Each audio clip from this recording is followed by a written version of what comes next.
Tomato soup. Tomato soup is the soup made with tomatoes as the primary ingredient. It may be served hot or cold in a bowl and may be made in a variety of ways.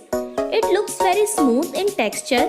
Tomato soup is one of the top comfort food in Poland and United States. It is the best recipe for winters. I hope you like it. And if you like, please do subscribe my channel and don't forget to press the bell icon. So let's see how can we prepare it.